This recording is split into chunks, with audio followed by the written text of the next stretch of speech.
It's time for Twig This Week in Google. Jeff and Gina are here. They're both wearing their round Moto 360s. We'll find out what they think. Is Google rushing a conversion to SHA-2? We'll talk about that and a whole lot more This Week in Google up next. Stay tuned. Netcasts you love. From people you trust. This is Twig. Bandwidth for This Week in Google is provided by Cachefly. CACHEFLY.com. This is Twig, This Week in Google, episode 267, recorded Wednesday, September 17th, 2014, a tenth of a Yottabyte. This Week in Google is brought to you by Full Sail University.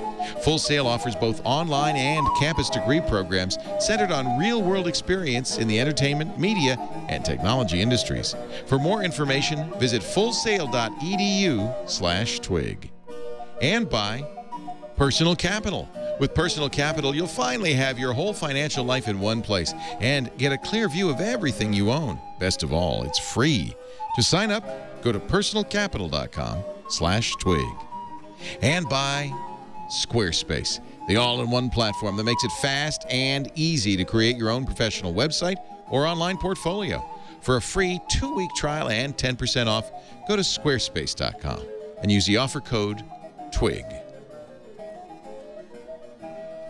It's time for Twig This Week in Google, the show where we cover the latest from, I want to be clear, not just Google, but we cover the cloud, the Googleverse, the Facebook, the Twitter, all that jazz. Gina Trapani is here from thinkup.com. Great to see you, Gina. Hi, great to be back. All about Android host. She's also an Android developer and a smart-ass person. Oh, well, thank you. They just made my day. Thank you. Yeah. Put that in your my new title. We missed you last week.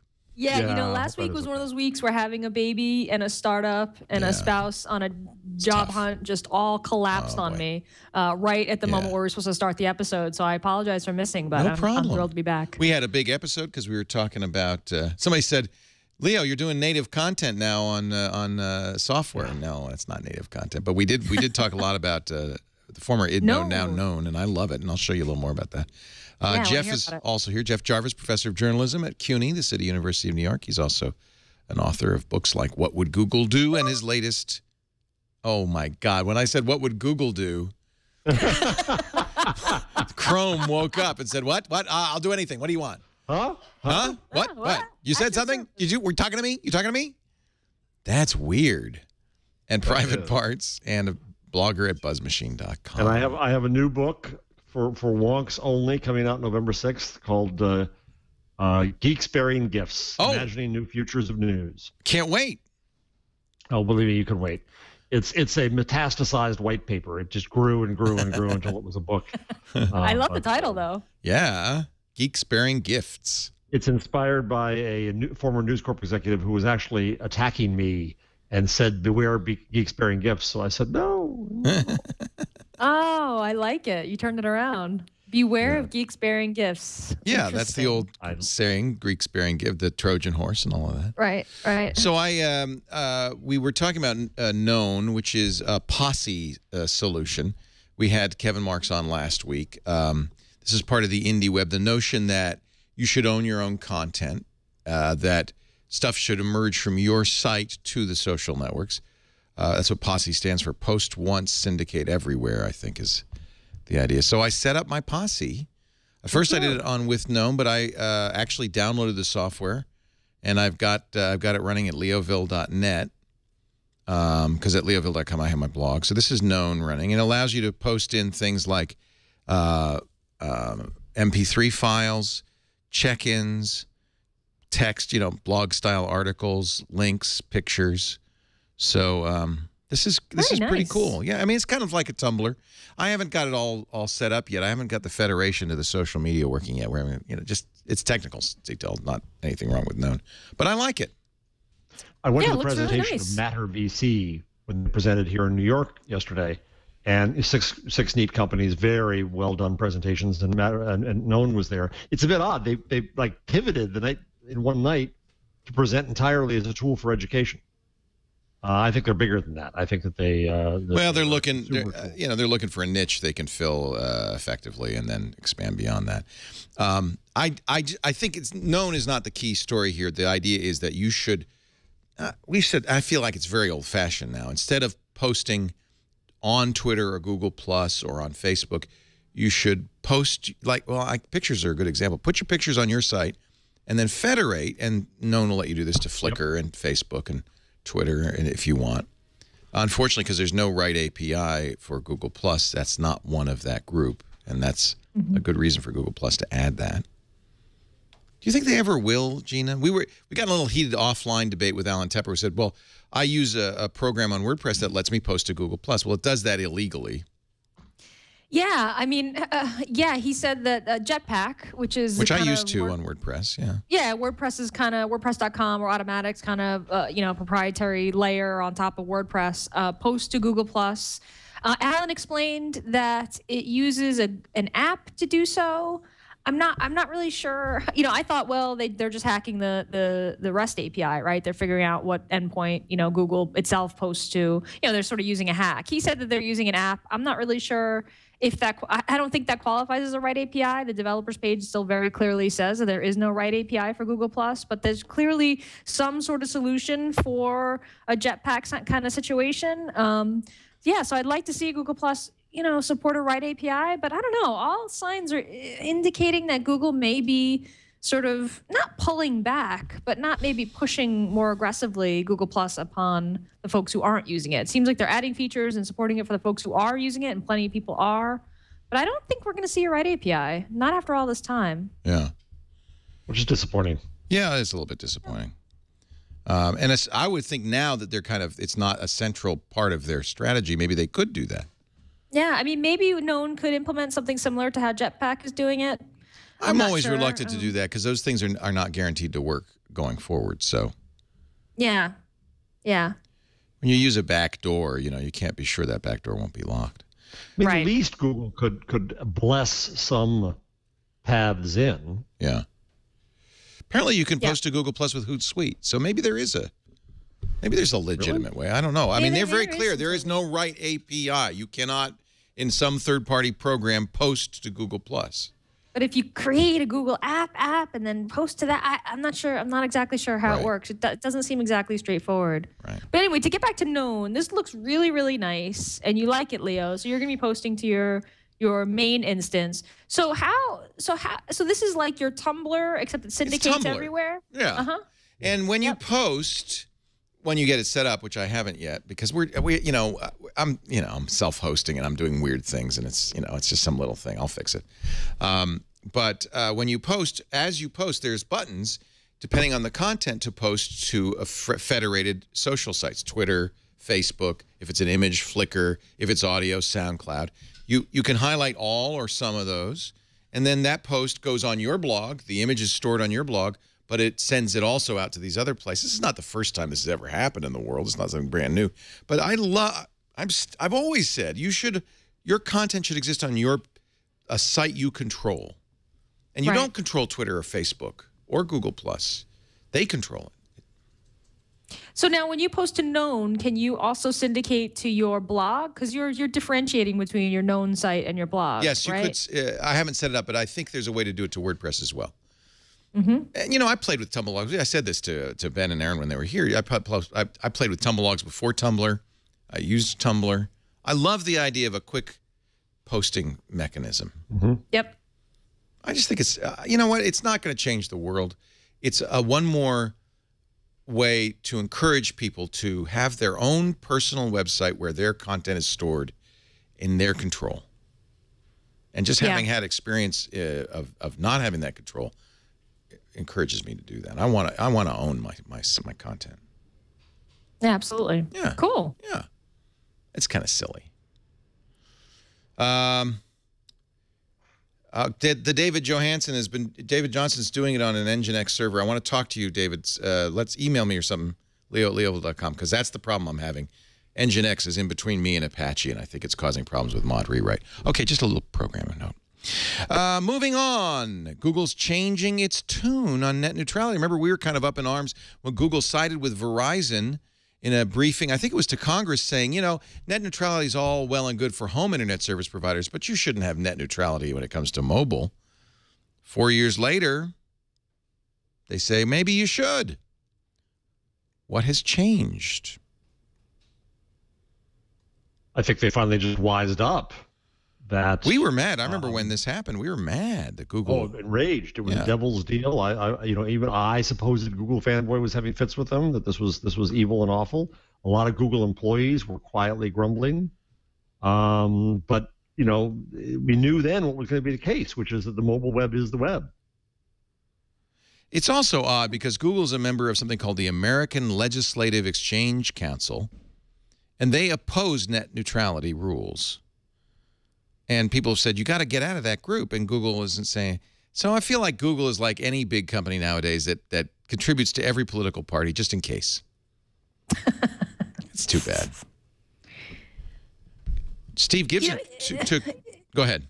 No, I was going to say, I mean, their agreement with Verizon to me always felt like this compromise, unwilling compromise, but something that they did because they felt like they had to at the time. So maybe enough time has passed.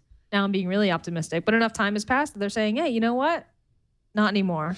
I think it made sense maybe because the bandwidth issues with wireless were very different than the bandwidth issues with home internet.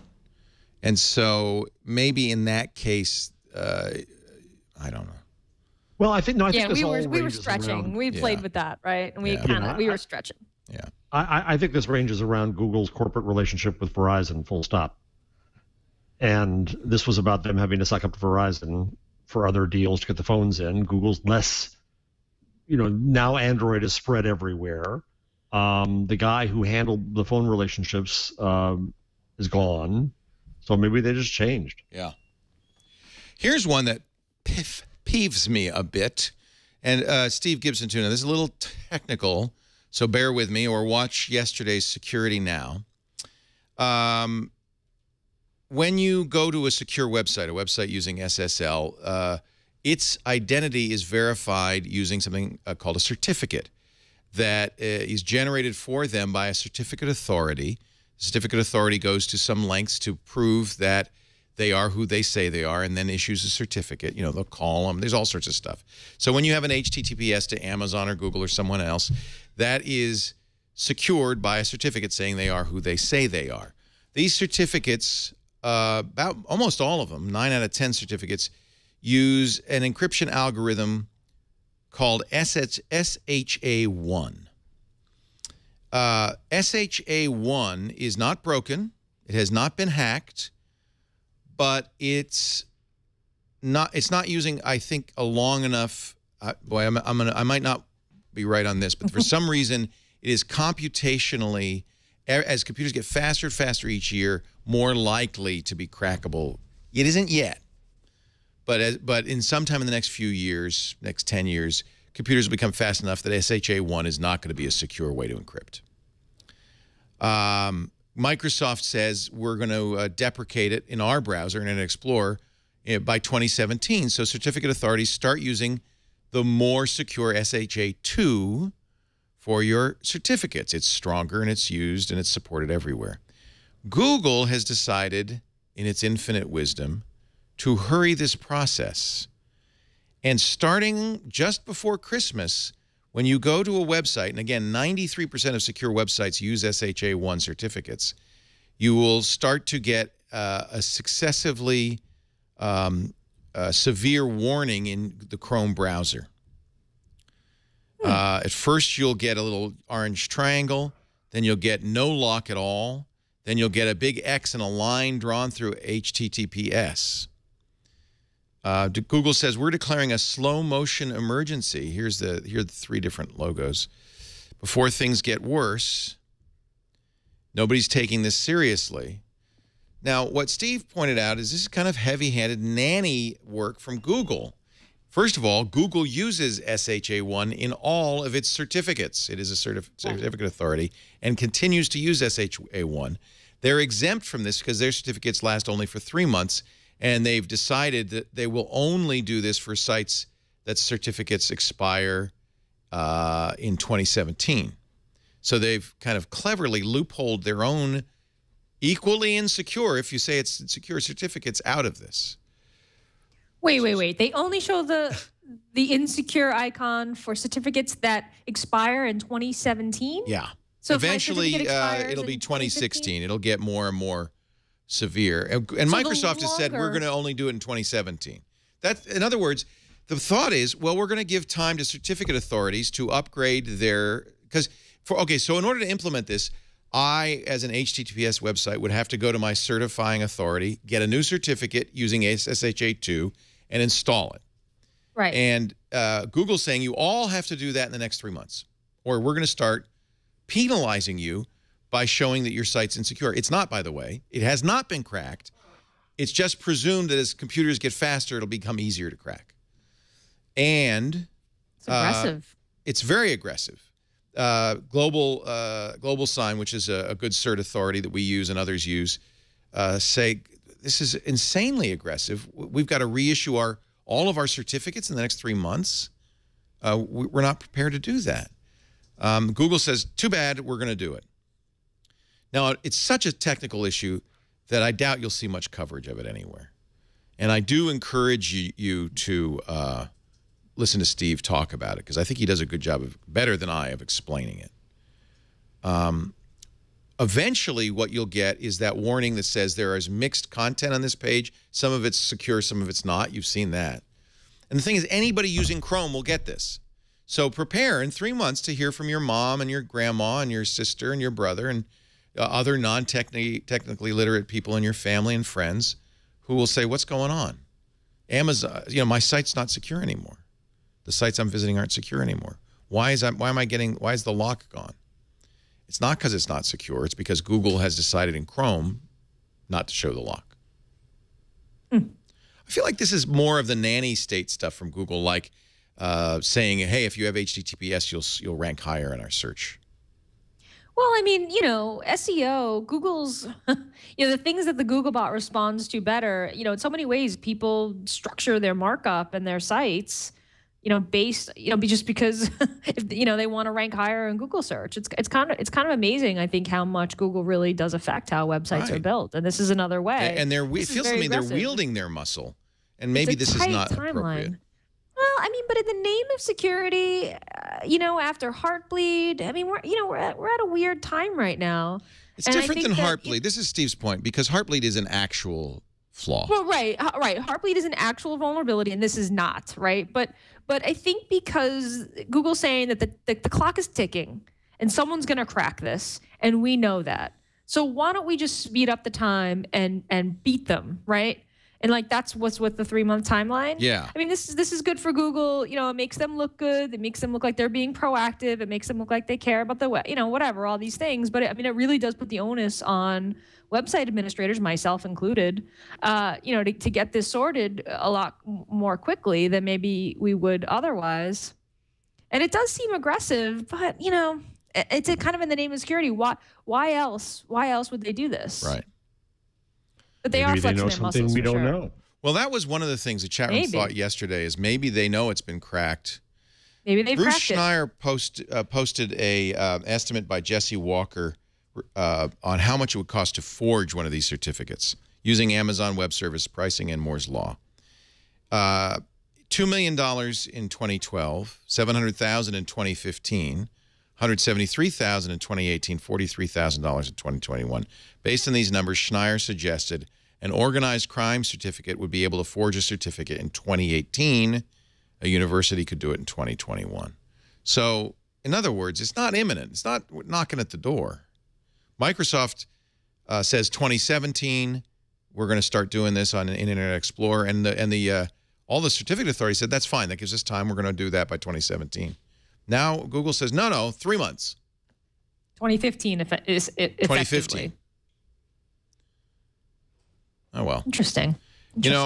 I am just parroting. This is a little bit above my pay grade, and I'm parroting what Steve says. But if Steve says this is, he feels it's fairly arrogant of Google to do. He thinks it's overkill. Yeah. Huh? Jeff? Steve is cautious. Steve is not a pro lax security guy by any means. The name of the show is Security Now. But I don't know. All right, I brought it up. Probably shouldn't have. No, I'm glad that you did. It's interesting. Yeah. It's interesting. And, so the lock doesn't go away in 3 months, right? That the lock, you get the mixed content warning, which you'll see on HTTPS pages that load, say, non-HTTPS images, right? So it's the lock with the, and then, and so maybe, I don't know, 3 months later, did they give a timeline on when the icons actually change? I mean, the one they have to really be worried about where things seem to look really broken and maybe get blocked is when the lock is like the red X. This is an attack, and they're not saying they're going to do that in January. Yeah, soon. I can't remember what the timeline is, but pretty soon. Here's a site created by somebody called Shah.com. Check your site for weak SHA certificates. It's by Conclone. Dang, Google.com is using SHA-1 and plans to migrate to SHA-2 in 2015. Even Google's still using this. Yeah. So excuse me. And if you put in Amazon.com, dang, Amazon.com's using SHA-1. Bank of America, everybody's still using this. It's not like it's been broken. Yeah. So Google is just simply by itself saying, too bad, you guys are going to have to fix this now. If anybody should be working fast to change it, it's places like Bank of America. But so Steve is in the chat room. He says, yes, in January, you'll start seeing the big red X. This is not secure on Bank of America and Amazon and others if they don't update their certs by then. Okay. I agree. That's a little premature. It's crazy. I'm with you. Thanks, Steve. Now, maybe in 3 months, everybody will have moved to SHA-2. It will have only cost a little bit of money. These things, maybe, and everybody will go, oh, well, thank you, Google, for getting this done, even though it wasn't an urgent thing. It's almost as aggressive as Apple deleting your iPhoto albums. Don't get me started. You're poking the bear, Gina. Cue the YouTube album. Cue the YouTube album, which we all have thanks to Apple. I know, it's everywhere. Can't get away from it. Not me. Sorry. No, now I'm you just trolling. Now you are trolling. All right, let's take a break. Those are 3 stupid stories. I'm sorry I brought any of them up. Would you guys look at the rundown and find something good for us to talk about while I do an ad? I'm putting you in charge, and we'll do the change log. Gina's back. Excellent. We really need a change log. I think we didn't do a very good job talking about Hangouts and the move of voice, the merging of voice and Hangouts last week. So maybe we can get Gina to explain that a little bit. As a host of All About Android, I know you're talking about it a lot. Yeah. Yeah. And I like it. By the way, I like it. That's a radical stance. We will discuss it. And I'm using it now for my SMS messaging and everything. I'm making calls with it. I like it. But we'll talk about it in a second. Our show today brought to you by Full Sail University. I love this name. Set your sails for adventure. Set your sails for a bright future. Full Sail offers both online and campus degree programs centered on real-world experience in the areas we know a lot of you are very interested in. Entertainment, media, technology, and in particular marketing. Marketers nowadays, in fact, I think I want more people to take these programs because I feel like a lot of marketers don't understand what's going on. You need to kind of get what's going on with the internet. You need to reach audiences and consumers in the new digital environment using web-based channels and understanding search technology, analytics. Full Sail University has an online internet marketing master's degree program designed for pros who want to keep pace with these really fast-moving marketing technologies. Things like search engine optimization, social media marketing, web metrics analytics, online consumer behavior. You'll be working on real projects with real clients to gain experience and generate results. And, of course, your instructors are not just teachers. No, my friends, they're industry vets, experienced in these things. Full Sail University's online, and they're good teachers, too. Full Sail University's online and campus degree programs are centered on real-world education and experience with technology and workflow. Through their innovative curriculum, you can get your master's in 12 months. And through their Project Launchbox program, Full Sail students also receive a MacBook Pro preloaded with Apple's complete line of creative software tools, as well as degree-specific sets of pro-level applications. Really neat stuff. They also offer masters in business intelligence. That's something, boy, if you learned that, you'd be really on your way. Innovation and entrepreneurship, new media journalism. To learn more about Full Sail's master degree program in internet marketing or any of their related programs, we invite you to go to fullsail.edu/twig. fullsail.edu/twig. Set your sail for your future. Full Sail University. Let's get the trumpets and do the changelog. I think this is a good time. Unless you want to talk about voice. You know, somebody. We'll do it. We'll do it in the changelog. Somebody messaged me that his Obi-Hi is working again. Is what now? I'll only tell you about the Obi-Hi. I've been. This is another one where I felt guilty because I've been telling everybody to get one. It's this little device. The Obi-100 that I have was like $80-90.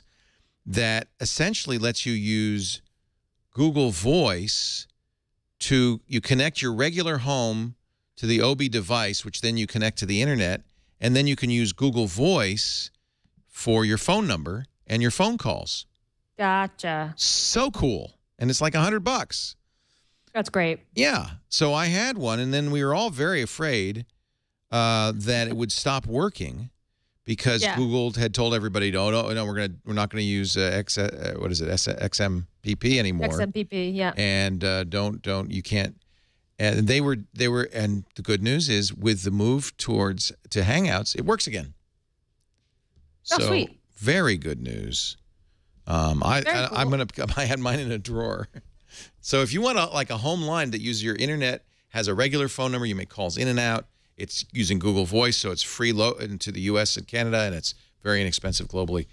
This is a good way to do it. So now, ladies and gentlemen, play the trumpets, sing the song. The Google Changelog. Time for the changelog. Gina Trapani's back with all the new stuff from Google. Well, I have to apologize. I know you started talking about this last week, but I just got it yesterday, and we just started talking about it. Google Voice integration rolling out in Hangouts. This is pretty cool. So if you use Google Voice and you're on Android, you know the Google Voice Android app has been kind of long neglected. And that's because everything's migrating into Hangouts. A recent update, you get a little prompt at the top of the app, like Chad is showing on the screen there. Thank you, Chad.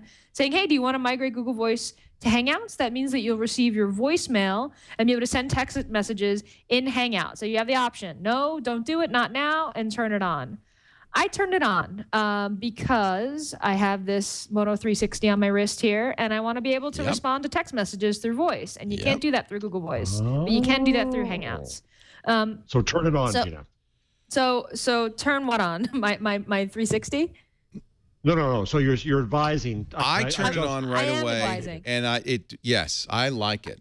I like it too. I'll be honest. I went to go send my wife a text message yesterday, and I got this prompt, and now suddenly I'm like going through the settings of Hangouts, and I'm annoyed because all I want to do is send a text message. Yeah, the timing wasn't felicitous. And it took me a moment to set Hangouts to send SMS from my Google Voice number and not from my phone's native number. That is in settings. It took me a moment to find it. It is in Hangout settings. You can set it to do that by default because I use my Google Voice number for everything. And once I did that, I was really happy with it. I also had Jeff, I had your problem where I was like, wait a second now.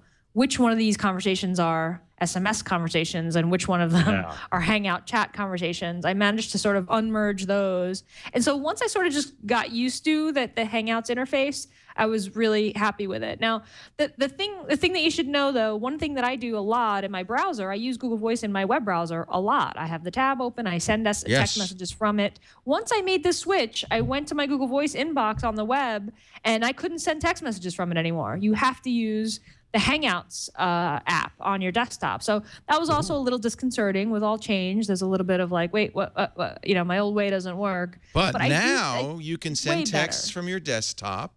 Yes. Using Hangouts, you can make call. That Hangouts thing, if you've got Chrome running, it's just like an app, standalone app. Yep, it sure is. I love it. Yeah, I really dig it. I really dig it. Google also rolled out a new app, the Hangouts Dialer. Did you get this? Yes. This is what iOS has had for a while. It lets you turn your Google Voice account into a true voice over IP solution. You can make VoIP calls from your phone. which is really nice. And I was kind of annoyed that iOS had this first. You kind of need to get this if you're going to use the Hangouts fully as your kind of all-in-one messaging center. So you can make calls, you can do text, you can do now MMS because you can say before we couldn't use Google Voice to send anything but text. You can now because you're using Hangouts, so you can send images and movies and audio. I mean, I like this. It's really, it took them a while to get this worked out, but it seems to work, excuse me, really well. I get my voicemail, you know, audio in my Hangouts, all of this. So now when you, about the MMS, so you can, I haven't actually tried this yet. You can send an image from your Google Voice number to another phone number and it works? Yeah. I tried and it didn't work. Oh, well, it's supposed to. I think you can send because it will make it an attachment on the internet, but I don't think you can receive MMS. That was what I noticed. Okay. Yeah, I'll have to play around with this a little more. I'm interested to know, does it reroute it to just a Hangouts message? Does it make an attachment? Does it send it via email? Because sometimes that happens. But that would be tremendous because that was always my sort of big complaint. Well, it's my understanding I can. I'm going to try to send a picture right now, and I'll see what happens via SMS. So when you're messaging somebody, you have a little drop down that says you can choose the various ways you could send it, and I'm going to try to send it via SMS. Photo ready to send, and I'm going to send it. It says it's an SMS. Oh, you know what? I think it's going to use my T-Mobile SMS. You could also do it with Hangouts. Anyway, it seems like you can now. I mean, you have the option in the interface to send a photo, right? Which you didn't have before with Google Voice. It may not get through, but it's in. Right, but I mean, you have another way that you can send it. Having the two different apps was always, I always just sort of lived in the Google Voice app. And of course, you just get all the benefits of Hangouts being a very actively developed, modern, updated app, which the Google Voice has been sort of decrepit finally and rotting. I don't think it's gonna. I think the back end is gonna stick around. Now they did give you the option, don't enable this, so folks can stay on Google Voice if they want. I think that's Google sort of stepping gently into the new thing. We'll see. I don't know. I'll be interested to see if at some point they actually just straight up deprecate Google Voice. Yeah, and say, Chad, I just got an attachment from you. That's so weird. I was on a call, like a Skype call with a friend, and I asked him to send me a photo from his iPhone to my Google Voice number. I never got it. Here's a very attractive picture of Chad. Thank you. Via Google Voice. It says via Google Voice. Yeah, it says send from my. So it sent well. I just was not able to receive one. Maybe that was a glitch yesterday. Was he using Google Voice? No, he was using his normal AT&T iPhone. There might be an issue there. I don't know. Interesting. And when you go to your Google Voice app, now that you've made the shift, it will say in the Google Voice app, no, don't use me. Hangouts. No, Hangouts. Don't use me. Hangouts. I got nothing. Yep. It doesn't go away. Your old messages are still in there, but it says, no, nothing new's coming here. Right. It also displays voicemails really nicely. I agree. You get the transcription. You get the transcription. Yep. You have a big play button. It gives you a progress bar. It's very nice, and it comes out in almost as a card instead of just where on the Voice app it was a full page. It's very nice. I feel like this is what Apple's trying to do with iMessage/messages. But it works, and it's cross-platform, which is nice. So I've always been able to receive phone calls to my Google Voice number on my iPad. My iPad starts ringing when people call my Google Voice number, and I could pick up and I could talk and all of that, and that's really cool. So this is unlike Apple's solution, this is fully cross-platform, Android, iOS, and desktop. If you're using Chrome. It's really nice. Yeah. It's really nice. So now Android Central, lest you don't abandon the Google Voice app entirely, they pointed out very smartly, don't uninstall the Google Voice app because that means that any calls you make from your stock dialer won't look as if they're coming from your Google Voice number. So keep it installed for now, and hopefully that'll be built. This is all a transition. It's not. It's gradually being done. Yeah. I'm pretty happy about it, though. I have to say, I embrace the Hangouts. Yeah, I didn't like it at first because I didn't want to use such a heavyweight tool for my text messaging. But now that it does, now that everything, it's a unified inbox, that's really great. It's worth it. Yeah. And as you say, for Android Wear, now we can reply to text messages from our watch. That's it. Yeah, and I want to talk about this watch, by the way, with you all as well. But I'll get through the changelog first. We're gonna do a whole Moto thing after the changelog. Let's do a Moto thing. I want to hear about your motos. Yes. I got leather, baby.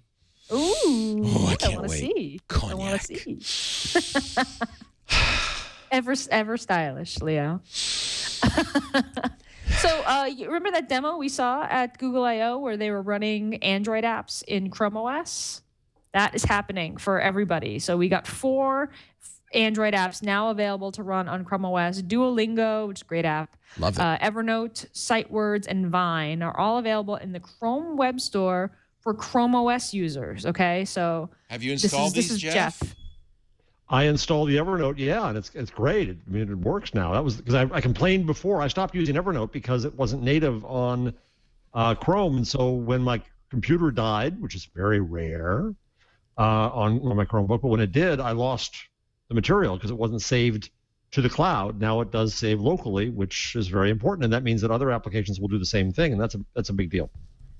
So it's the tablet optimized layout, right? Because it's on your Pixel. Your Pixel's touchscreen. So when you launch Evernote, it looks as if it's on a tablet, right? And you can Right. touch it to interact with it. You can use your keyboard, obviously, to type into it. So. Let me call it And up here. And it just acts like it's on your Nexus 7. Well, what's weird cool. is that now I can't find it because I have the Evernote. I have an Evernote web. That's what I've been using. So I do use Evernote on it. Yeah. I just know I can't save stuff. You can't in the web. You can. Right, but I so that's still in my applications, and now I can't find the Evernote. I didn't get a chance. I have to steal it back because you can't alphabetize the apps on. I know that really bothers me. You can drag them around though, right? Can't you? Yeah. Yeah, but you can drag them into any order you want. Stuff. I don't have time to drag stuff. What do I have a computer for? That's what the alphabet's for, to put stuff in order, in some random order based on the first letter of their name. Please. That's why we created the alphabet. A, B, X, Y, Z, F, G. I don't care anymore. Well, I don't want to get Jeff too agitated. I don't really know what Google's doing here or what this means. How much my heartbeat is going when you do. So yes, there you go. You can get me to my goal. Tick, tick, tick, tick, tick, tick, tick, tick. So there you go. Android apps on Chrome OS, ladies and gentlemen. I think we really want to talk about the Moto 360. It's dipped in chocolate. It's dipped in chocolate. Yeah. One more. This is a pretty big launch. So Google released an updated My Maps app. This is renamed it used to be named the Google Maps Engine Lite, very long, forgettable name. Now it's called My Maps, and they opened up the map gallery to the public, and that's at google.com/maps/views. My Maps is a way for you to create your own customizable maps if you're going to a conference or planning a vacation or you're just mapping your town for visitors. So if you go to just regular Google Maps on the web now, in the search dropdown, there's a My Map section. We can create a custom map as you like and share it. And there's a new Android app as well. It's called My Maps, and it's in the Play Store, and it's for free, where you can create your own maps there and view them as well. So really nice map stuff. I'll tell you the truth. I am not a geography geek, and I'm not like burning to make my own map. But when you think about it, we're planning a trip to San Diego, and I want to hit all my old haunts, and that's a really good way to do it. Or you go to a conference, or you want to show a friend driving directions to your place, the back way. So you should be able to, they're My Maps. Here's the example Mashable gives is a London food map. See, this would be nice. So you could just install, I don't know how you would, I guess it's a bookmark, right? And then you'd go to this map in Google Maps. Is that how it worked? And then you could look at the different restaurants in London. Yeah, well, I mean, if you're using Android, you can install the My Maps app, and you can So it's a separate map. And I think you can. So you need the My Maps for reading as well as writing. I think so. Okay. I think so. Although I don't see why you shouldn't be able to just. Seems like you should make a URL. Web, right? It could become a URL. My Maps on the web. Yeah. And finally, another bit of Chromebook news. Anyone using the latest developer version of the Chrome OS can now stream videos stored in Google Drive directly to their Chromecast device. Of course, televisions.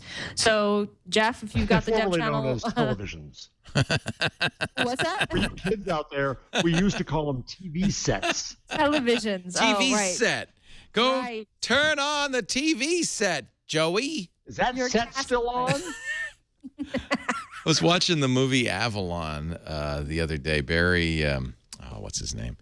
The guy who does all the Baltimore movies. It's a wonderful movie about immigrant family in Baltimore, and it's in the 50s, and they get a TV. And there's just a test pattern, but the whole family sits around watching the test pattern. And then somebody says, I think it's changing. That means a show must be coming soon. The pitch sounds like it's going down. There was nothing to watch. Man. Wow. On the TV set. The TV set. The television set. Bunny ears, rabbit ears, what they call. Such a good movie. Love Avalon. So there you go. That's streaming from Chromecast, your television set. Very 11. From Chrome OS, from Google Drive. You don't on even Chrome need OS. rabbit ears, kids. Yay! Amazing. No need for rabbit ears. So they've added to their. This is good. I thought we were going to get a flood of these Chromecast apps, but apparently Google's still gatekeeping this. Yeah, I mean, it feels like there's a few new ones here and there, right? But it's been a trickle. I don't know. We got more and more. I'm surprised. I'm Twitch. like, oh, yeah, we got Watch Chromecast Disney, iHeartRadio, Drama Fever. I don't know what that is. Mm-hmm. Do you know what Drama Fever is? No, I don't know what that is. That sounds right up my alley, though. I think it has to do with the Kardashians. I'm thinking. I don't know. Oh, yeah. Yeah, Drama Fever. Oh, my God. This is right up your alley. Holy cow. Holy cow. It's all chick flicks. No, I don't know. I don't know what the story is on this. So it's another movie channel of some kind. Yeah, but I think just this week, Twitch and Disney and yeah, these are all new on Chromecast. New. Yeah. So I mean, we are getting there. So we're getting a few here and there. That's okay. It's okay. That's Love by Sung Dong 2. Oh boy. Drama Fever now on the Chromecast. Now on Chromecast. Well, that's all I got for the changelog. And that's the Google changelog. So, when was it? It was a Monday, 11 a.m. Central Time. The Moto Maker site went live with the brand new Moto X 2nd generation. Ah, your new baby. My new. Is that what you called it? I called it my new baby. Mm-hmm. They have some previews, but I decided to go with a little bit of leather with the cognac. You want big boy. The cognac, and then on the front, I'm going to have black, and I'm going to have a little gray trim, so it's very masculine. It's I'm very tempted to do that. Men's club look. That is men's club. It's very men's club. All I need is a little cigar smoke, and I'm set. Unlocked 525. That's kind of nice. It's fairly affordable. That's with Apple makes it look cheap. Yeah. Yeah, that's with the $25 surcharge for leather. They have the wood as well. The Moto 360. Let's see if it's still available because it went back on sale. Yep, still available. So obviously they got a big shipment or something in. You guys both got Moto 360s from Google I/O. Yes. Mm-hmm. And you first. but let me just say one more thing, which is the Moto Hint, which you can order it now. Which is the Scarlett Johansson earpiece that you put in your ear, just like what's You're his helping him name? out by saying that. Joaquin Phoenix, whoever, Her, just like the movie Her. Yeah. And by the way, yes, you can get it in leather. So I got a brown leather, matching brown leather earpiece. Now, we know that's going to have terrible battery life because it comes with this special extra battery that's its case. I also predict I'm going to lose it out of my weird ear within about 8 hours. Yeah, I mean, it's small. Yeah. It's the smallest. It's basically a Bluetooth headset. But it does have some additional Moto X features. You can talk to it. That guy looks a little dorky. He looks like Joaquin Phoenix. A little bit, yeah. So the idea is it looks like a pretty little earring or a gauge in your ear. And you just talk to it. You say, and I think I'm going to say, okay, Jarvis. Maybe I'll say, okay, Jeff Jarvis. Yeah. Because you can wake it up now. The new Moto X, you can wake up with any phrase you wish if it's sufficiently complex and long. You get up to 10 hours of talk time with the case. The case contains 2 extra charges. I'm thinking that means it's about 3 1/3 hours per charge talk time. So it's not a really long thing. But I like it. So I call this, if you've ever played World of Warcraft, you know you get these armor equipment sets. I call it my legendary equipment set, the Moto 360, the Moto Hint, the Moto X. I will be invincible. You're going the to be Moto Hint, just to be clear, decked out. works with all phones. It is. It's a Bluetooth headset, but does some additional stuff with the Moto X. So it'll work with an iPhone or anything else. It's just a Bluetooth headset. It's like your dorky Bluetooth When do you get it? The phone comes on a week from Friday. Ooh. The watch comes October 4th. Hint comes. Both of them come like after I get back from London. So, but I will have. And the phone main selling point to the Moto X, according to in your view, is. Well, you had the old Moto X, right? Well, briefly. It's just like the one you didn't like, except it's faster. It's bigger. It's 5.2 inches instead of 4.7. Mm-hmm. Yes, it's faster, and it has better battery life, supposedly. Oh, I forgot, and a much better camera, 13-megapixel camera. Yeah, because I'm finding the OnePlus is what you said last week. It's an okay phone. It's vanilla, but so is the Nexus 5. This is vanilla. I want pistachio with a swirl of caramel and nut cluster on top. You're de-manlifying the phone by saying you want it with a swirl of. You're losing all your masculinity points here. And it's going to be very interesting because I don't know what I'm going to use day to day, and I guess I should be like Brian Williams and not say what my preference is. No, because you'll use both. You'll try and you'll say. I will have the iPhone 6 Plus, the big one. I will have the Moto X, and I will have. I think the OnePlus is going to be in contention. One of them, because I don't want to carry 3 phones. That's just stupid. One of them I'll carry. Crazy. But I shouldn't say. It's easier not to mention who you voted for. But with phones, I mean, that's right out in front of you. You know. We should mention before the show started, Jeff Jarvis posed this question. It's an interesting question. Should tech journalists not state their preference if they're going to cover? So should people not know what phone I use as a daily driver? If someone lives in the iOS ecosystem and they cover Android, they've made that choice as a consumer. Right. I think that's worthy of transparency. I think there's 2 different kinds of reporters, though. There's a traditional reporter who's just the facts, ma'am, no opinion, right? And then there's people like me. I'm a reviewer, a pundit. So I make a choice based on my best judgment, having tried every phone, and I want to communicate that choice, saying, for me, I chose this because I like this. You might, when people ask me what phone to get, I don't universally say, oh, you should get the OnePlus One, that's it. I ask them questions, and then depending on what's the reasonable thing for them, I will tell them. And sometimes it's an iPhone, sometimes it's a Moto X, sometimes it's a Windows phone even. Well, hardly ever, but sometimes it's a Windows phone. Yeah, I mean, the question I always want to know from you, Leo, is what phone are you currently using? Like, given this latest device now, what are you, right? Because it's like the ultimate statement. It's the ultimate review to me. Well, it's important though. Well, Jeff makes a point that it's important to know for reasons of bias. Sure. And it's important to you because it gives you a data point on what phone you should get.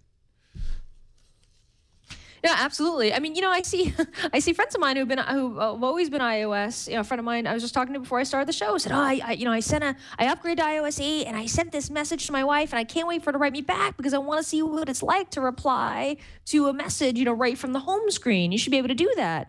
And I was like, oh, you can do that now? Like, that's great. And he was like, yeah, like, is it?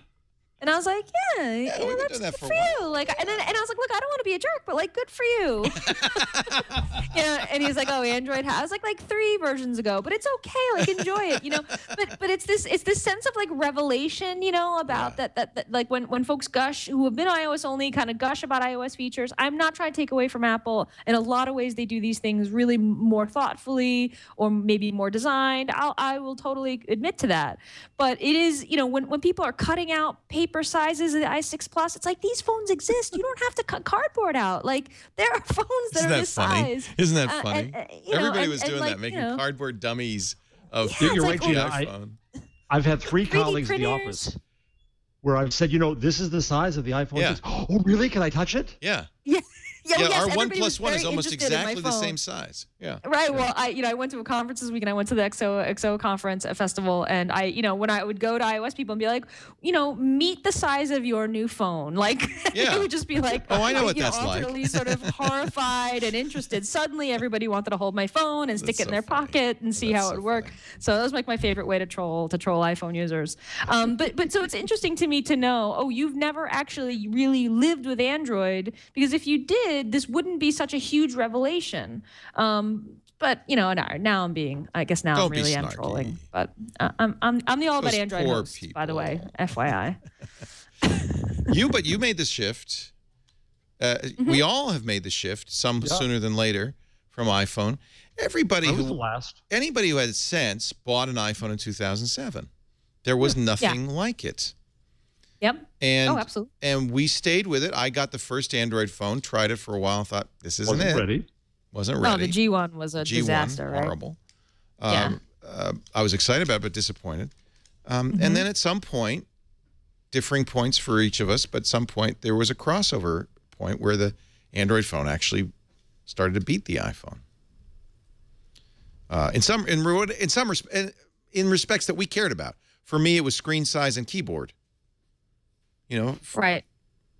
Yeah, it's a different perspective. It's living on the edge of for me, it feels like I'm closer to the future with Android, right? And Apple addressed this in their keynote. They did their whole thing about how they don't want to be first.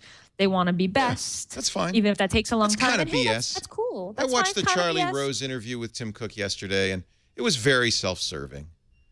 They're patient. They're not behind. They're patient. But this is his job, right? I mean, this is his job, is to position them as doing it the right way. And I got to tell you, the Apple Watch it's cute. There's something compelling about it. Really?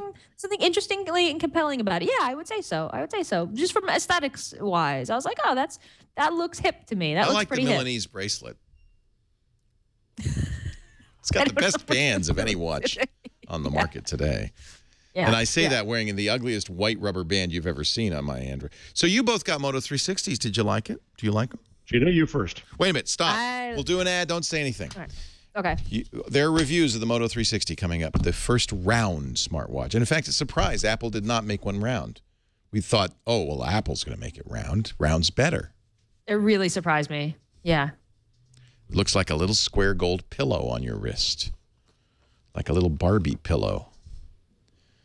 Our show today brought to you by Personal Capital. Love these guys. In fact, I interviewed the CEO, the founder of Personal Capital, on Triangulation a couple of years ago. Bill Harris. He was former CEO of PayPal and Intuit, knew a lot about finance and the financial markets.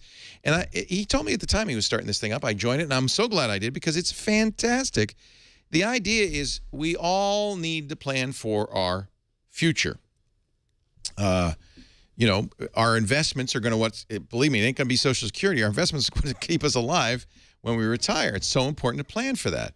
But depending on your age and interest, there are ways and ways to do this. And a lot of us, for instance, might hire a personal financial planner, a broker, who really often is just making himself rich, not you, because of his commissions. Maybe we have that person, we don't trust them, or we trust them too much. Or maybe if you're a geek, I suspect this is the case. This is my case. I'm not going to take advice from a human. I'm going to do all the, website research and all of that stuff, and I never get around to it. Personal Capital is a very good solution for us.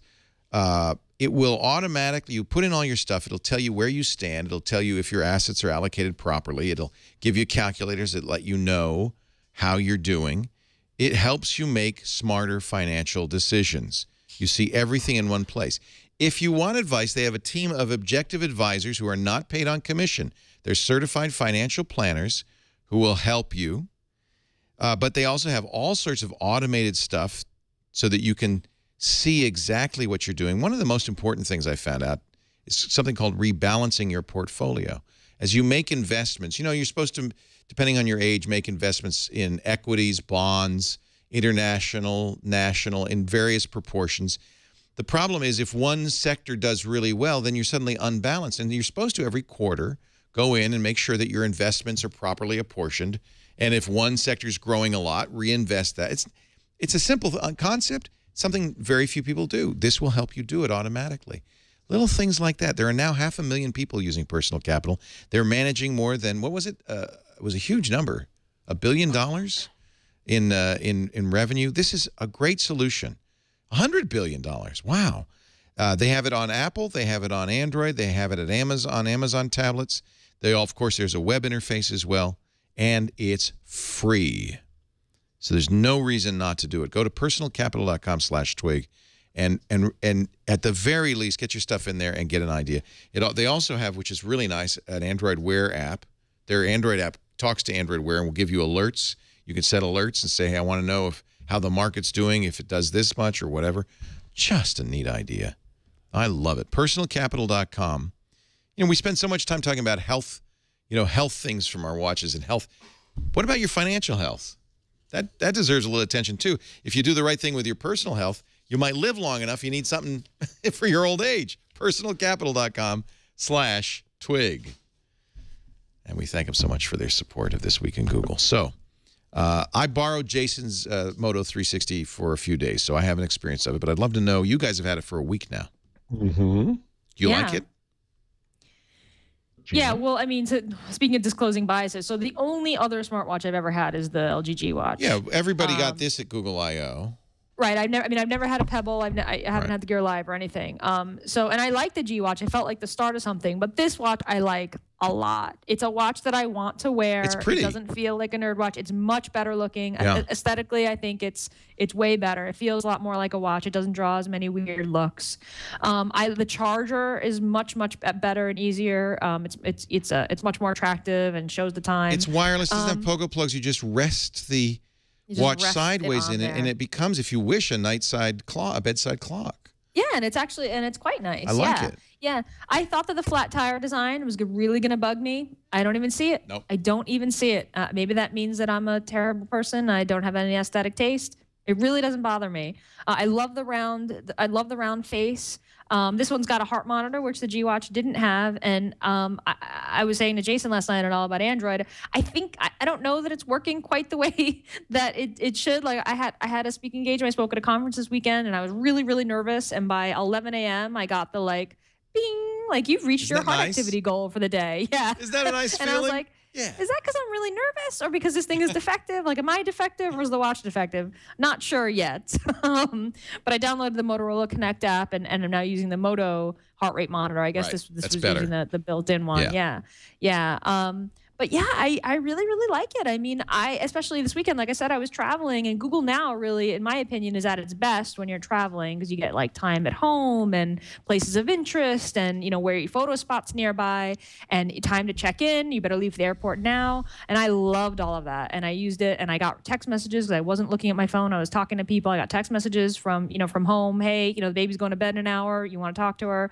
And it buzzed on my wrist. And that's the whole point. Right? That's what these things are supposed to do. They're supposed to help you live your life more easily. And it definitely did that. So, and I'm wearing it. I'm putting it on every day, and I'm charging it every night, which means that I really like it. Because normally before this, I wasn't wearing a watch. Jeff, what do you think? You agree? Oh, you're Jeff, muted. you're muted. You're muted. You can move your lips all you want. It's still not going to help. You got on mute. Did you tap in Skype? There we go. Hello, you hear me? Yeah. There you go. Yep. Okay. Jeez. So I agree with much of what Gina said, but I have a few buts. I knew you wouldn't like it. I knew it. No, I like it. But it's a very first generation product. I think that I'd agree with you on that. That's okay. Yeah, I'll give you that. Here are my complaints. The primary one is that I don't like the fact that it's dark all the time. So I turned on the ambient so I could just tell the time all the time, and it went out of power within, I think, 10 or 12 hours. No, sooner than ridiculous. that. 8 hours. Yeah, it was gone. So that's a ridiculous. A watch that doesn't know what time it is, it's just worthless, obviously. So when you raise it to look at it, it turns on. No, now I've got to go like this sometimes. I know it doesn't always do it. That's why they put a stem on it. I agree. That's the flaw. That's the flaw. It doesn't have enough battery life to keep on all the time. It conspires with the light switch in my office because it thinks I'm dead all the time. I'm going like this. Move more, Jeff. And then I try to use the heartbeat thing, and it shows what many have suspected. It can't find one. You ain't got one, huh? No. Oh man. It just goes, zing, zing, zing, zing, zing, zing, zing, zing. Oh, you must be moving too much. Well, no, on the contrary, I'm moving not at all. That's my problem in life. The processor is slow. It's slow. There's a lot of spinning. I think that the flat tire is a compromise that Steve Jobs would have never made. Never. Yeah, and the LG round version uses the bezel around it, as we discussed last week, to solve that problem. Well, and I think the flat tire's there. It's they hide it behind a metal ring. Right, exactly. So do something to hide it. Do something to do something. This is a design scar on it, I think. That's pretty much it. I think Gina's right. It looks better. I love having a I go by windows and look at watches now, and I stop myself and think, well, why? I'm probably gonna be wearing these for the rest of my life in some form or another. I do love getting updates and alerts that I don't have to pull out my phone. I don't have to worry when I get a text. I know I'm going to see it. When I get a priority box email, I know I'm going to see it. So I love all of that. The power is to me a big issue. I looked up the LG watch, and the LG watch has, I think, 30% larger battery than the Moto, and the LG round one has a similar bigger battery. So they made a couple really bad compromises on this thing. I think the battery is one, and the flat tire is another one, but it's a first-generation product. I still like wearing it. I'm still going to wear it. I'm still happy with it, all in all, but I can't wait for Generation 2. That's my take. I agree with both of you. You're both right. And I was trying to decide, because I bought two for 200. I didn't get any of this for free because I didn't go to Google I/O. So I bought the LG Android Wear for $200. So I have an Android Wear watch, and I was really debating when the 360 went back on sale on Tuesday whether I should buy it for $250. And I decided to because it looks much better. Functionality is pretty much the same. I agree it's annoying that you cannot have the ambient light on. That is, the watch face has to go off when it's not being used. I think that's dumb. And it really is a design choice that Motorola made that was dumb. They use an old TI OMAP chip that has very poor battery life. I'm not sure why they did it. Maybe it was cheaper. Maybe I don't know why they did it. You know, the thing that's very obvious is this is as you said, the first generation. And in 6 months, there will be a better watch. There absolutely will be. So my calculus was, which is the best Android Wear watch right now? Mm-hmm. Am I willing to pay $250 knowing that in 6 months I'll have another one? Because it'll be better. Is it worth it for those next 6 or so months? And I decided it was, but it was not. It was nip and tuck. Yeah. And I did decide to buy it. What is that? I haven't found the perfect watch face yet. I think the black one is the prettiest. Yeah. This is from the chat room. Oh, that's just a fix of like what it would be like if you hid. If it was just bump. covered over. Right. Yeah. Well, no, it wouldn't be like that because you see how short the bar is on the bottom on the right. It would have to be that short on the left as well. So I do think that the LG G Watch R, their round one, will be interesting and something to watch. I saw it in the flesh and liked it a lot. Did you? Okay. I think round is right, nice. Which was why I was stunned that Apple decided to go with square pillow. Well, there's a rumor, and I normally don't put rumors on the rundown because there's so many of them. But for this discussion, there's one that the Nexus 6, and it's an implausible rumor, so I don't believe it for a second. But just for the sake of discussion, that the Nexus 6 is going to come bundled with the Google Gem watch. Ah. Now I don't really believe that because I think it would end up costing too much. Why would they do that?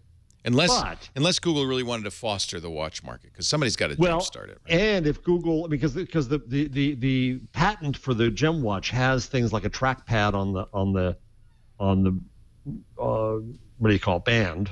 Don't get old, folks. And maybe other interesting features. And so it'd be interesting if they one-upped Apple's watch. I don't know. We'll see. I like round. I think one of the things round does that square doesn't do is it fits under the sleeve easier. So it's more like a regular watch. It just slides under your sleeve. That's not insignificant. One thing that I read somewhere, some watch blog pointed out, is where the band joins the watch is important. So this is LG, much like the Apple, the band joins the watch somewhere in the middle, which means there's a fairly big protuberance underneath the band.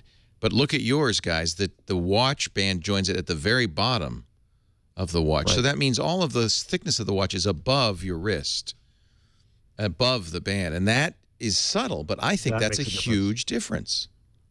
Yeah. I think it's aesthetically gorgeous. I like the black. The other thing is, does the band on the Moto go all the way through? Because here on the LG, it just connects at the edges. No, the Moto is the same. I think they're both 22 millimeter standard pin watch bands. They can be replaced. I can't find a pin on the Moto. Well, it's hidden in there. Well, then how would you get the pin? I do have, somebody's pointing out, there are square watch faces. I do have a Cartier tank watch that has a rectangular face, but it's much thinner and smaller and elegant. It's not the shape square I don't like. It's the bulk of the square I don't like. I agree with you. I think you're both right. It's not the perfect watch by any means, but it's the best one out there right now. Yeah, agreed. Yes, and I prefaced by saying that like my only experience was the Gwatch because my expectations were sort of set there. Well, I've tried them all, Gina. Yeah, you have. I have had every one. Yeah. Right, and you weren't. I remember when before these watches came out, you were like, "Yeah, I don't know if I'm gonna." If I recall skeptical. correctly, you said you were skeptical. You said, "I don't know if I'm gonna want to live with this every day." But for right now, you're living with it every day, and you like it. I am still skeptical.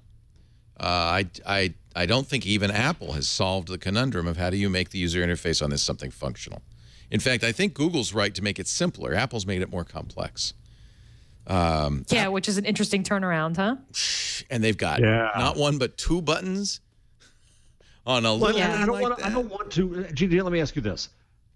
Again, I'm an Android guy, but I can't see wanting to manipulate apps on my watch. The watch is there as an add-on to my phone to tell me what's going on. I think the Google Now card is the perfect metaphor. This is the thing, right? I mean, when we covered, we were talking about Tizen on All About Android, and it was just this like grid of apps, and I laughed because I was like, I don't want app icons on my watch. That's insane. So I agree. Listen, I'm not going to pass judgments. I haven't seen the Apple Watch yet. I think that the scroll wheel is interesting. It feels sort of akin to the first iPod click wheel. I was talking to my coworker, and he was saying, well, if you want to zoom in on images on your watch, how else are you going to do it? You can't pinch and zoom on a watch face; it's too small. And I was like, oh, that's an interesting point. You can't look at images really on Android Wear. What I think that, and this is of course a Google fangirl and an Android user and enthusiast talking, but I think that the key advantage that Google has right now with wearables is Google Now, right? Like this software is amazing. It's been around forever. Yes. They've developed it, and this is the card interface that extends to the glasses and to the watch. And everybody makes fun of Google Glass, but the reality is that Google's had a wearable out, on real humans for a long time, and Android Wear, and Glass, like this card interface, like it just makes sense for this kind of device. So,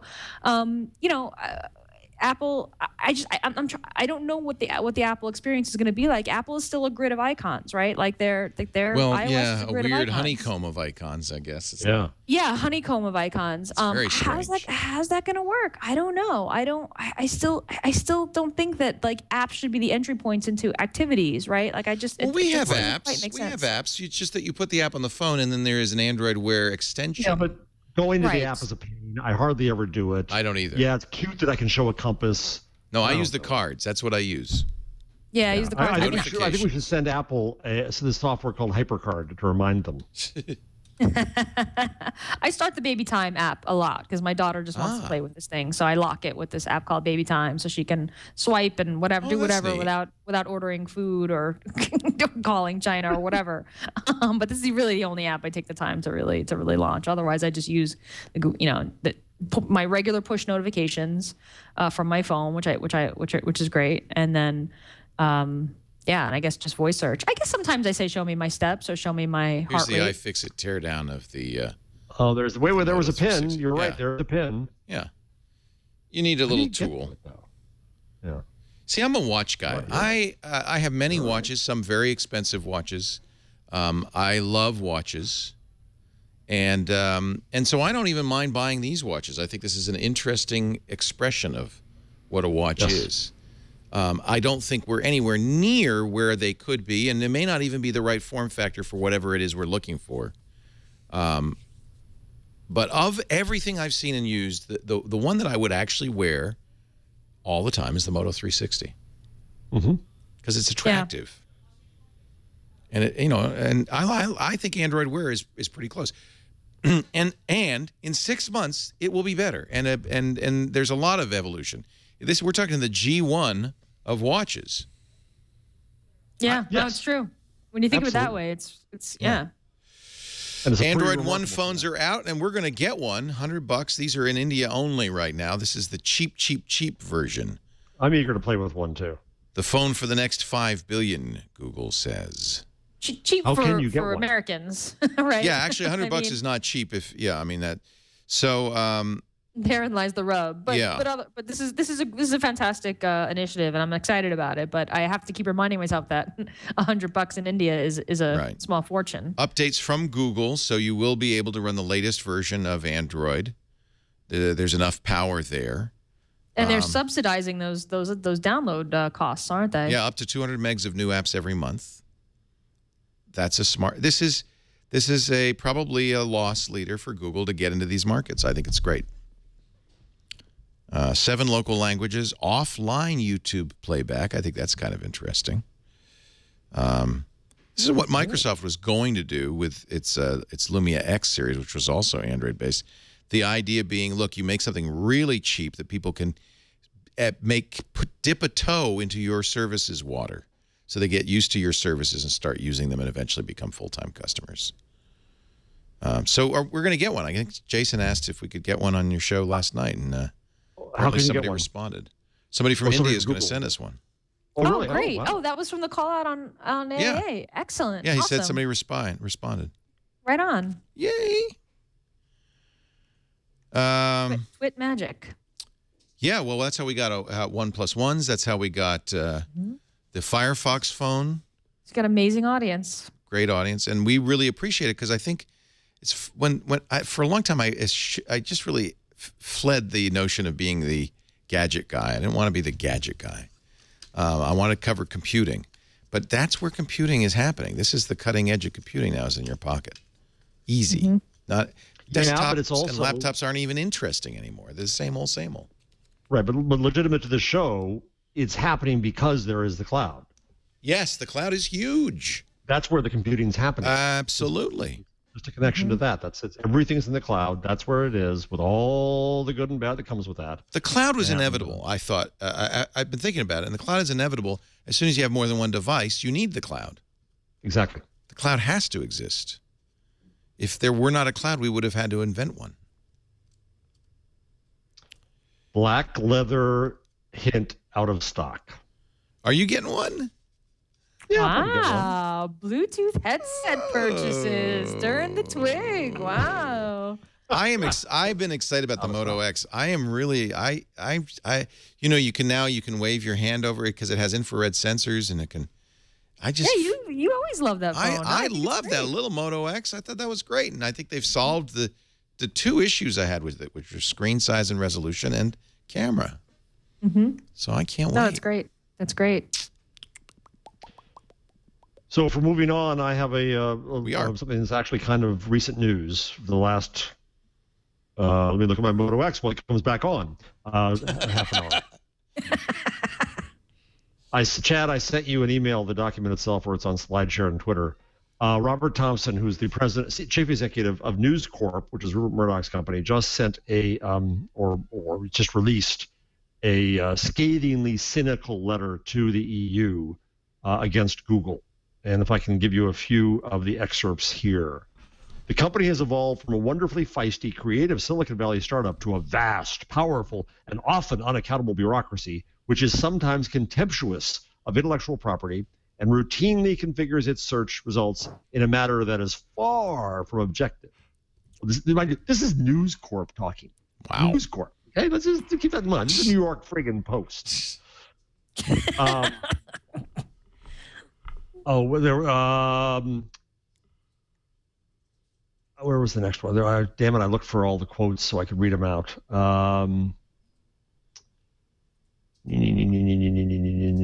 While there are many honorable and thoroughly professional individuals working at Google, we have learned not to be naive about the company. The shining vision of Google's founders has been replaced by a cynical management, which offers advertisers impressively precise data about users and content usage. Yeah, you're jealous.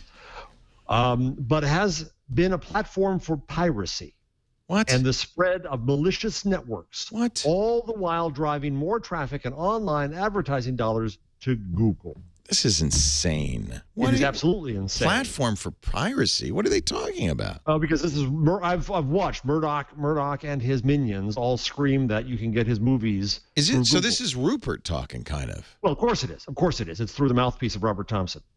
Google has been remarkably successful in its ability to monetize users, but has not shown the willingness, even though it clearly has the ability, to respect fundamental property rights. Meanwhile, in recent months, Google has developed a, quote, certification process for Android-related products, which allows it to delay or deny content companies and other business access to the mobile operating system. Huh? I don't think so. That's what Apple does too. Apple's far worse. I think it's pretty straightforward if you want to make an app for Android.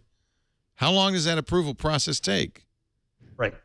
Virtually every newspaper in Europe is in the midst of upheaval, and some will surely not exist 5 years from now, in part because of their own flawed strategy and lack of leadership. Well, that's good. But also because the value of serious content has been commodified by Google. Not by Google, by the internet. News sites has been undermined by aggregation of content, which transfers the front page to the Google homepage. Oh, please. Readers have been socialized into accepting this egregious aggregation as the norm. No, it's what readers wanted. Right. We didn't want to read your stupid front page. We wanted to go right to the article we cared about. Exactly. Google didn't make us do that. It just made it possible. Exactly. The net made it possible. The web made it possible. It's called the internet. There will be no shortage of opinions. In fact, opinions will proliferate, but they will be based on ever flimsier foundations. The quality of discourse, mind you, this is the New York Post. These are the people who started Fox News. The quality of discourse will inevitably deteriorate, and the intemperate trends we are already seeing in much of Europe will proliferate. Proliferation of intemperate trends. Film in 11. Of evil Google. Times is on it. So this comes from Robert Thompson, an otherwise smart guy. I know him. Is he an editor? What does he do there? He is the editor. He was the editor of the Wall Street Journal. He's now chief executive of News Corp, which, remember, had to be split off from what is now 20th Century Fox because this is the company that hacked dead girls' phones. Right. These are the schmucks who do this crap. And they dare come out. And, of course, the BBC turns around and does a story immediately saying, oh, News Corp goes after Google. Do we remember who these people are? This is deadly cynical. Also, just like Axel Springer in Germany, these are companies that pride themselves on being conservative, free market, anti-big government. And what do they do when they get in trouble in their own business and have their own bad management? They ask government to help them out. Behind the skirt of government. Yeah. I'm getting lots of heartbeats on my watch right now. Heart rate activity goal reached. Wow. that was a pretty great rant, though, Jeff. I enjoyed that. I got this from a birdie, and the BBC story is out, so it's been out for the last 20 minutes, but I haven't seen the full text anywhere else. This is the full text. I don't think you can get it. I have a link on my Twitter to SlideShare, and we can put it up as well. But I just find this is just horribly cynical. The FT did a story this week about Europe going mad against tech companies, mainly Google. This trend is getting worse and worse. When I was at IFA last week, I gave a talk about techno-Euro panic, and it's getting worse and worse and worse. And I think that Europe's going to get left behind because government is going to play with these big old legacy companies, and who the hell is going to want to invest in Europe when this is what happens? So, end of rant. Thank you, by the Jeff way, Jarvis. while I'm at it, one more. I lied. It's not the end of rant. The FT reports that the German justice minister just said that Google should reveal its algorithms. Yeah, and Coke should give out its formula. Yeah, that's interesting. And what would you learn by reading Google's algorithms? Gina, why don't you recite what an algorithm looks like? Oh, it's just a couple of tweet length explanation. I'm sure that Google's just holding it back. No trouble at all. No trouble at all. Reveal your algorithms. I love the idea that they think that Google should be all-inclusive and objective, even though they're not. And so the letter that I mentioned last week from German publishers about the same topic, about the EU's, and they're trying to stop the EU's antitrust agreement with Google, and the EU has already derailed it, and now they're trying to stick more pins in the voodoo doll. But it said that Google dares to send readers, if you're looking for shoes, to their advertisers. Yes, they send them to all kinds of other shoe places. So I go to Bilt, which is owned by Axel Springer, and there's a little thing right at the top of the page that says shoes, Shua. And I go there, and what do? They send to their own shoe advertisers. They don't send to anybody else. Do. That's so funny. Anyway, end of rant. Sorry about that. No, good. Thank you. That was great. Thank you. What do you think, just completely tangent, what do you think Google's algorithm looks like, Gina? Is it a page, 2 pages, 100 pages? Is it, I guess it's got to be encapsulated as code. Oh, I mean, I honestly, at the scale they're at right now, I mean, I can't even imagine what it is. I mean, I think that it's a collection of signals and, tweaks here and there, but I think it's, more than just weights of measures, right? There's got to be, I mean, it's got to be monstrous at this point in time, right? I mean, this is how many years are we into this now at this point? I mean, you're asking like how technically is it represented? I mean, I think it's more than a config file. Let's just say that. Yeah. Well, I remember talking in the early days of Google when they were still young. I've mentioned this before, and they were still reaching out to journalists, and they had a little luncheon with Larry and Sergey and a few of us journalists to talk about it. And Larry said, well, every day I go to the end of the search results, the bottom. I'm not sure I really understood what he was saying, so I'm probably translating this poorly. It was in English, but I look at the remainders, and I can tell from there where we're going wrong, so I tweak it. It sounded like he literally went in there and changed PageRank daily. I would bet that they have made it in such a way that tweaking it is very easily, and I think that they probably tweak it daily. Yeah. Right. So it is encapsulated in some sort of way, in some sort of database. Let's get Matt or Cutts object. on. I mean, I don't know if Matt can answer that. Like. I bet that Matt probably has. He must know. I just saw him this weekend. I bet he would be able to tell us. I don't know that he would tell us, but is it in Python? Is it in C? Seriously. I mean, it seems like it would be some sort of document that the software reads, right? Right. Well, okay, so let's think about it. The raw material is the spider crawls, right? The index of everything, which is just somehow they're churning on every web page that they see millions and millions a second, and they're making some representation of it, a hash or something, right?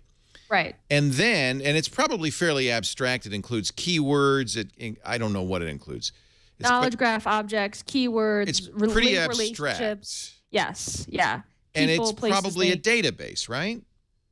Yeah, it's represented as some sort of database. It's a database. A big, I mean, it's hard to imagine the scale at which this operates. Right. But so there's a database. And then something must be run over that database. I don't know. Right. No, I don't know how it works. There's no way I can even imagine this. Because you do a query, you type in something on Google, and then what? Then a machine goes and does this to that database? Yeah, I mean, right. And it does it in an eighth of a second for billion people a minute?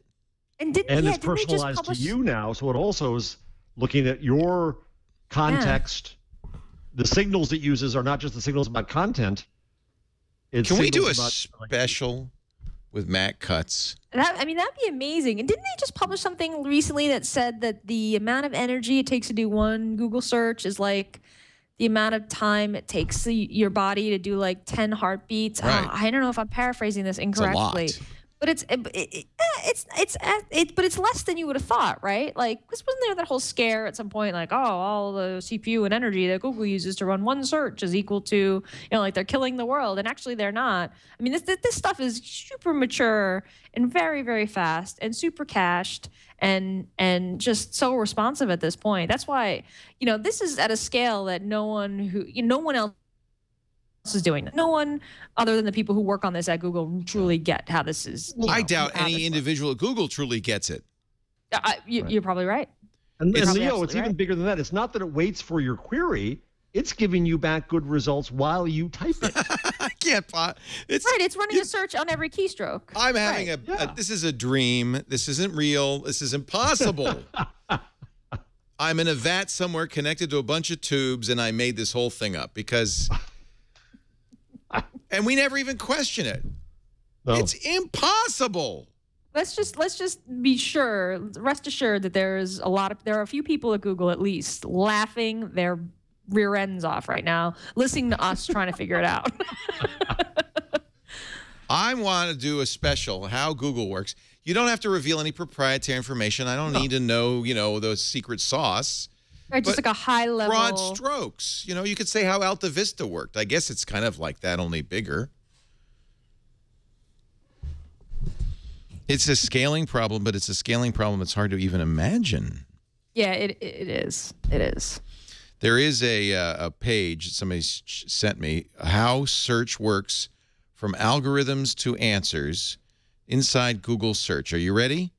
Let's see how search works. It's funny, I was looking at this morning. We take a giant pile of spaghetti, 60 trillion individual pages, und we sort them. Okay, so far this is kind of what we said. Sort the pages by their content and other factors. Yeah. Then we keep track of it in an index. The index is 100 million gigabytes large. 100 million gigabytes. That is unbelievable. That's just the index. That's unbelievable. And it's increasing every moment. Now, because it has to be that fast, right? We write. This is where the spaghetti is hidden. We write programs and formulas to deliver the best results possible. They're all in black boxes. As you search, whoop, whoop, whoop, algorithm. It's all about algorithms. Get to work looking for clues to better understand what you mean. Spelling, autocomplete, query understanding, Google instant search methods, synonyms. Based on the clues, we pull relevant documents from the index. Right. So the algo is how you pull things from the index. Yeah. Right. That's what we're talking about. And they do talk a little bit about these modules that it might be, right? There's search methods, there's autocomplete, there's spelling. It even spells better than I do. Then it processes site. We rank the results based on site and page quality using over 200 factors. Freshness. Right. So there's choosing and then there's ranking. Context. Wow. Well, I mean, we knew this. This is in very broad strokes. It's this algorithm part that I'm very interested in. I understand clues, it had to make a big database, and then it has to very rapidly search that database. But how does it know? Wow. Fascinating. This is a nice page, though, I have to say. Yeah. So they've been asked this question. Yeah. Yeah. Algorithms. It's all about algorithms. You want the answer, not trillions of web pages. No. The web should be objective. Everything should be equal. There should be no preference given to anything. That's how the web is supposed to work. That's what they say in Europe. I suppose you could take a college class in this stuff. I mean, you learn how to write a compiler. You probably should learn how to write a search engine. Yeah. All right. Maybe it's just my ignorance, but I find it fascinating. Let's take a break. Get our picks of the week, our number of the week. Have you got a tip yet? I'll do this ad slowly. All right. Our show today brought to you by Squarespace. How do they do Squarespace? Here's the best web hosting ever. Never goes down. With the greatest software ever, tightly integrated so that you get a website like no other. And I know if you've got, a store, or you're an artist or a photographer, maybe just a blogger, and you want to have a website, you want it to be responsive, fast, easy to use. You want information about your users, metrics, social media follows, unique visitors. You want your code to look good. You want your site to look good, but you don't want to have to, in most cases, you don't have to spend a lot of energy thinking about the actual technology. You just want to do it. Now, if you're a developer, you might want to get under the hood. Squarespace lets you do that too. They've got a great developer platform. Squarespace has it's just these amazing engineers who are working constantly to create the best software, the best hosting. And it's so easy to use. They have great help right from their office. They don't outsource it. 24/7 email and chat support. A customer help site with self-help articles and video workshops. They're just always adding features, like they just put that logo design tool online, which is cool. Lets you do a simple logo if you're not, just an individual, not a big company. And all of this $8 a month. Plus, you get a free domain name when you register for a year. Even the $8 a month simple website has e-commerce built into it. They all look good on a mobile, any size screen. Here's what you do. You could start this for free. You don't need to use our offer code or anything. Just visit squarespace.com, click the Get Started button, pick a template, import your data if you want. So you have a big site right away. It has importers for all the major blog platforms. And then play with it and change it. And you change the template, add social media stuff, add the plugins, all the things that it does. Customize your little heart out. You got 2 weeks to play with it and get a sense of what it'll do. If you decide to buy $8 a month, the starting point, if you want full e-commerce, it goes up $24 a month. And that includes a lot of things like shipping calculations and all sorts of really helpful tools. Now, all I ask is if you decide to sign up for Squarespace after your free 2-week trial, you use our offer code. Do the offer code TWIG, T-W-I-G, to show your support for This Week in Google, and we will give you 10% off on your new account. Squarespace.com. Use the offer code TWIG. A better web awaits. And it all starts with your new Squarespace website. Really, I'm boggled by what Squarespace does. Very impressive stuff. Use the offer code TWIG. Time for the back of the book, as we call it. Gina Trapani has a tip of the week. No, you call that on Windows Weekly. You've never called it that here. But it is the back of the book. In those. Well, it is. Remember when there were computer magazines? Remember those? One just died last week. Macworld, and we have many friends there. Jason Snell, it's that longtime editor-in-chief. I think he was there 17 years. He saw the writing on the wall. He had been planning to leave, but a lot of people out. Well, you had to write on the wall because there was no paper to write it anymore. Yeah. Who needs paper? The New York Times blamed me. They said Macworld magazine went out of business because of CNET, sites like CNET and Twit. Oh, Jesus, you fool bastard, you. Well, I know what they're saying, which is how can a monthly magazine keep up with something that, is covering this story 24/7? You can't. But Jason launched his new thing, 6colors.com. Oh, good. Yes, 6colors.com. You spell it out. He was ready. He knew. He knew. But pretty great that he was able to. He's I the guess best. This was and we're going to have a lot more of Jason on this show, I got to tell you. A lot of the people who were there have found homes already in other spots, and we'll be hearing from them a lot because this is part of his incomparable trusted, network. They know their stuff. They've been out there. They have brands. They're the best people. In fact, I've argued that media companies were stupid when journalism companies, when they did start laying off people, what they should have done is said, you know what, instead of severance, here's an investment in you starting your new company. And we will send you traffic, and we will sell ads for you, and we will have a right to use your content, and you're not on staff anymore, but you can build your own equity and your own value, and we can help you do that. I think that's actually. And by the way, we're going to reduce our cost and give our readers the same value we always gave them, and probably be able to increase the coverage we have. That's brilliant. But no, that's not the way we think. Yeah, but I think that's what we're going to end up having to do at some point, right? interesting. Really? Well, because we live in a world where the idea of so it's kind of okay. So it's a little bit like the web, where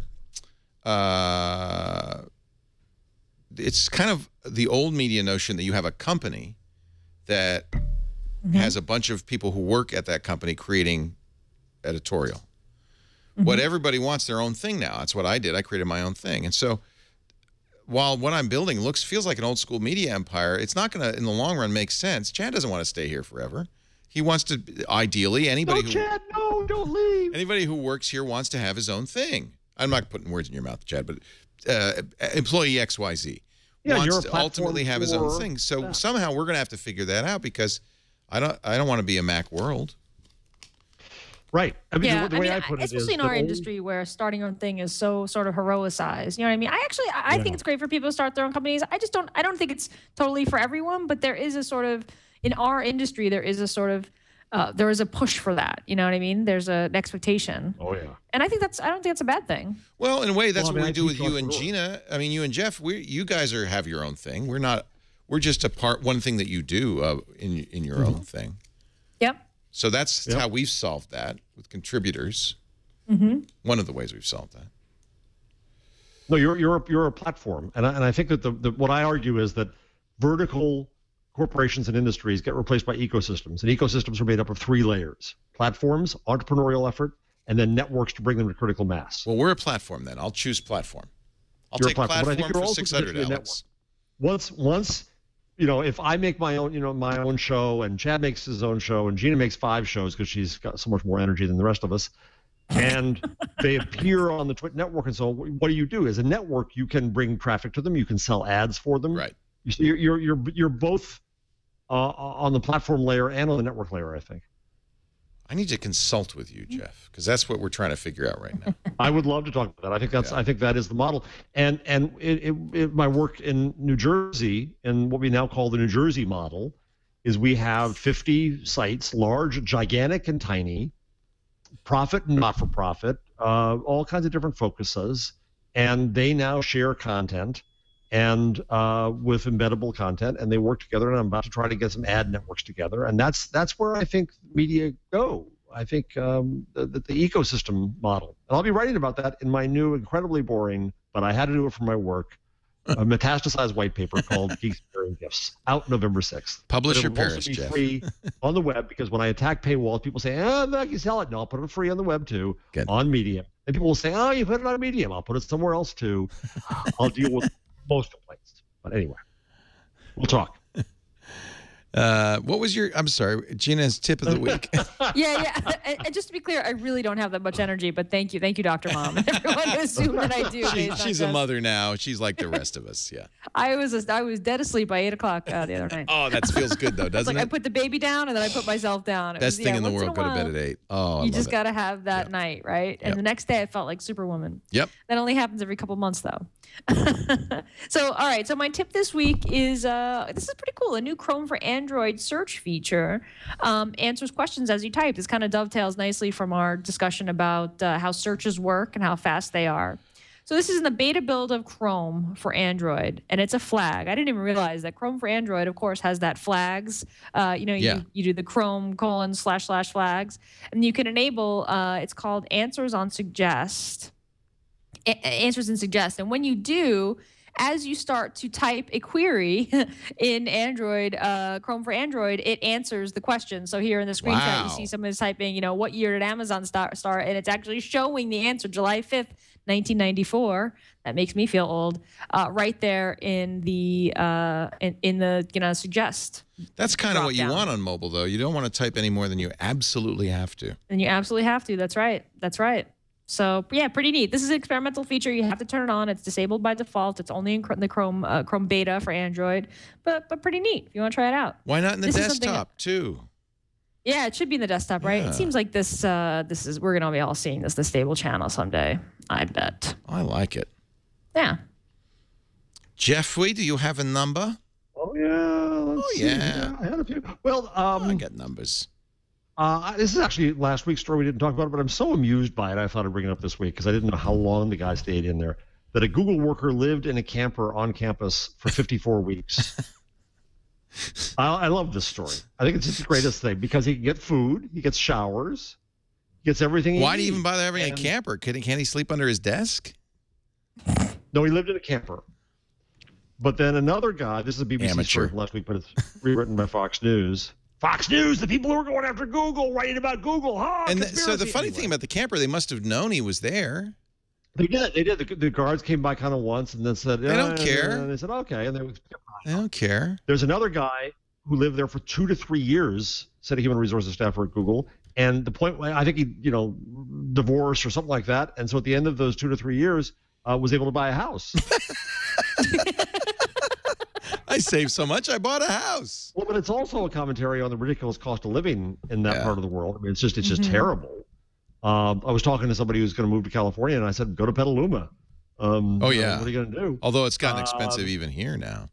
I think we speculated once, and I still like this idea. I imagine because it's that Google ought to build a Google dorm. Yeah. Seems like they ought to. Can you imagine what that'd be like? The Google dorm. Not as bad as the Facebook dorm. How would you deal with human resources? What do you mean? I don't know. The Google dorm? It just seems like there's too many parties. Seems like they'd have sex? Yeah, is that what you're saying? Basically. You will be mingling people in unusual ways? Yeah. I think that's what happens in college. Mm-hmm. And we pay money for that. Yep. I want to talk about Road Riot. This is a new app. It's a free app, but I think it's an in-game purchase. Combat Racing on your Android by a company called Tango. You know, it reminds me a lot of Spy Hunter. Did you ever play that? I can upgrade my main weapon. Thank you. By the way, I'm sorry about that. I don't like to see scantily clad young women in any of the games I play, but I didn't choose this for that. I chose it because I can play. It's kind of like Spy Hunter. Remember Spy Hunter? And you yeah. All right. You sound underwhelmed. No, I love driving games. It's not exactly a driving game. I don't like to drive because I drive enough in real life. Yeah, right, but it's like this is a you ride behind people and you blow them up game. The one with the caterpillar, Oops. yeah. I guess Centipedes. Google now decided I shouldn't be gaming right now. Just I need to go popped home and up. wrap the show.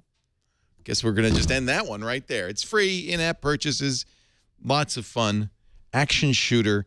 I'll tell you why I like it is I'm always looking for games that controls fit the touch interface, and there's so few of them. This one, it's easy. You're sliding your finger. So everyone in the chat room is saying, and you know what, chat room? I think this would give me unfair advantage in the arena, so I'm gonna wait. I'm not. They're telling me I should promote my app that I had in the arena last night. Oh. But I don't think Is that's it a fair game? to my co-host. It is a speed racing. It's a game very similar to that. Really? Yes. Oh, I should have. I feel bad. No. Don't feel bad. It's very similar. No, I'm not going to do it because I don't want to. No, I don't want to unfairly use my platform So to get more votes. All have to watch All About Android.